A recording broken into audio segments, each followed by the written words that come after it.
Hola, mi nombre es Vallivana Murgui y me encuentro con este fondo maravilloso. Es la fachada de la iglesia del municipio de Concepción, en el corazón de la Chiquitanía, en Bolivia. Estoy aquí porque he participado en el programa de especialista municipal voluntari del Fons Valencià per la Solidaritat, en colaboración con CEPAD. He podido realizar una estadía, una asistencia técnica durante todo un mes para poder colaborar con el SLIM y la Defensoría de la Niñez y Adolescencia de aquí del municipio de Concepción para crear la estructura de dirección de género y de esa manera poder brindar un mejor servicio a los niños, niñas y mujeres de este municipio.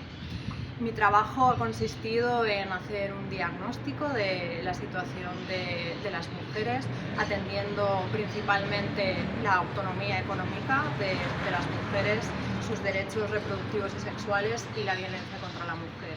Esto me ha permitido conocer a todas las organizaciones de mujeres que se encuentran en el municipio, artesanas, así como otros actores, ¿no?, de los servicios productivos del municipio. Y bueno, hoy en mi último día, ¿no?, que estoy grabando este vídeo, puedo decir que mi experiencia ha sido súper positiva.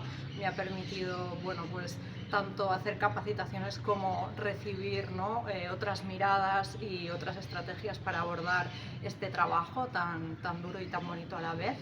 Y hoy estamos concluyendo, ¿no?, esta estadía con un encuentro de la red de promotores y promotoras comunitarias, así que toda una experiencia y un gran final para esta estancia.